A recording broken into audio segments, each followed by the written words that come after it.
Saatnya berpetualangan, datang ke Taman Pelangi. Bersama teman-teman semua, yuk kita saling membantu. Aku punya tas berlari dengan si Joko.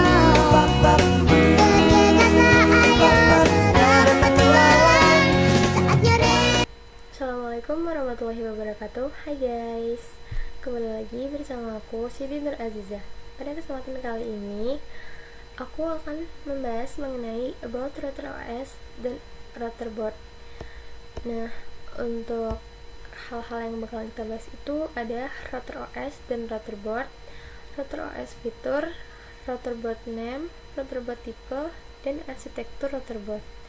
Kita langsung aja masuk ke materi yang pertama, yaitu ada Mikrotik Router OS.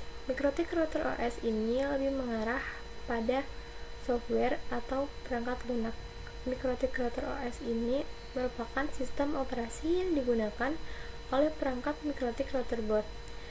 Mikrotik Router OS ini dapat diinstal di PC atau sebagai VM. Standalone operasi sistem Mikrotik Router OS ini berbasis Linux v3.3.5 kernel. Nah, kita langsung aja ke materi berikutnya, yaitu ada Mikrotik Router Board.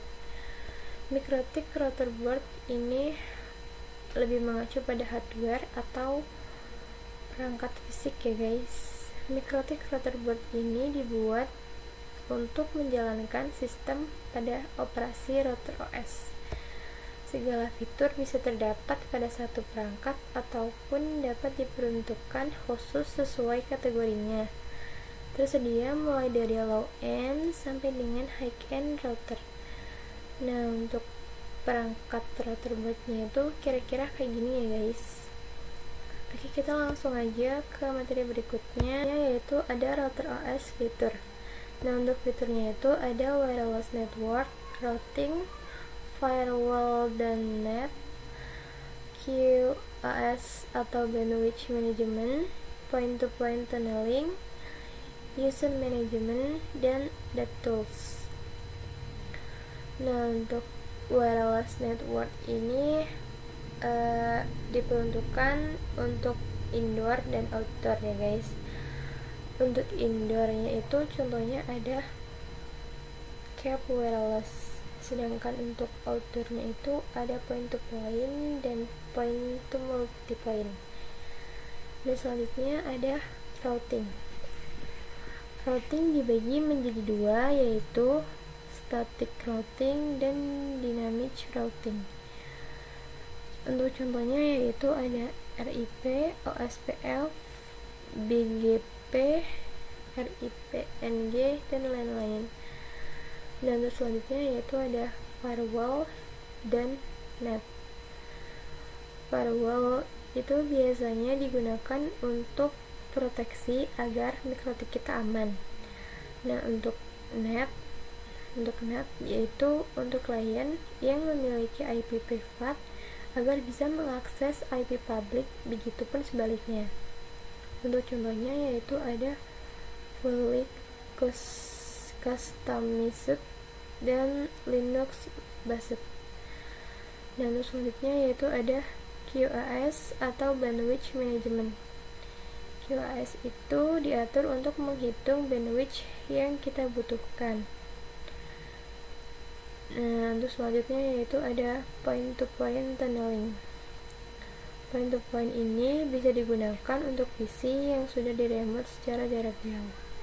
Jadi kalian bisa menggunakan point-to-point ini buat ngendaliin PC yang jaraknya tuh jauh gitu. Untuk contohnya yaitu ada PPTP, PPPoE, ESTP, OpenVPN, dan yang selanjutnya yaitu ada user management. User management bisa digunakan untuk mengakses IP address secara otomatis. Contohnya yaitu ada DHCP atau proxy, hotspot atau radius, dan lain-lain. Dan yang selanjutnya yaitu ada tools.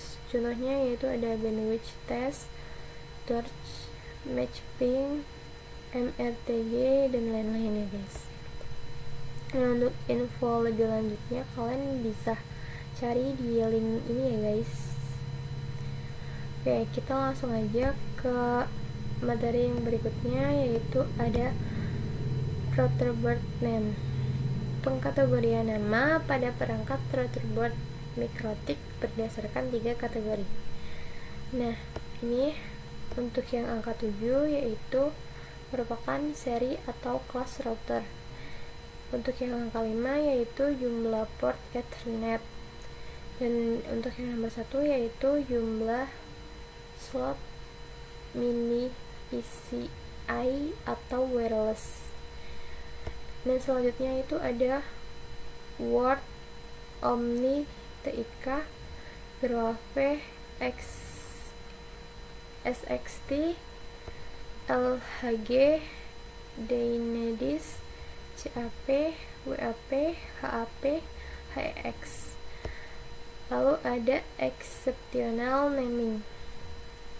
Nah, untuk yang pertama itu ada nama disederhanakan dan disesuaikan dengan tahun pengembangan dan biasanya Ethernetnya lebih dari 9 port. Contohnya ada RB600, 800, 1000, 1100, 1200, 2011, 3011, dan 4011. Oke, kita langsung aja ke materi berikutnya, yaitu ada Rotherboard tipe. Nah, kode lain untuk Rotherboard tipe itu kodenya ini ya guys. Kode lain yang ada pada Rotherboard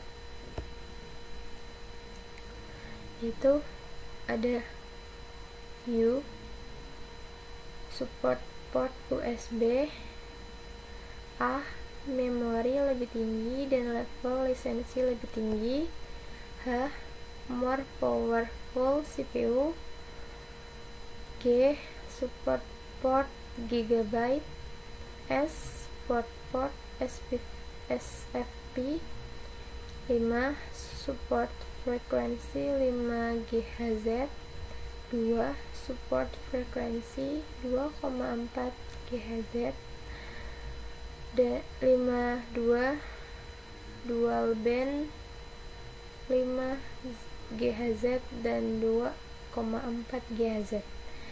Dan yang terakhir ada TC Tower Vertical Case. Nah, untuk selanjutnya yaitu ada arsitektur Rotherboard. Ini guys, di sini tuh ada MIP SBE, SMIPS, TILE, PPC, ARM, X86, MIPSLE, MMIPS. Arsitektur Rotherboard dibedakan berdasarkan jenis dan kinerja prosesor. Software atau OS untuk setiap arsitektur berbeda. Nah, untuk melihat arsitektur mikrotik lebih lengkap, kalian bisa cari di link berikut ini ya guys. Nah, kira-kira itu materi yang dapat saya sampaikan. Kurang lebihnya mohon maaf. Terima kasih. Saya akhiri. Wassalamualaikum warahmatullahi wabarakatuh.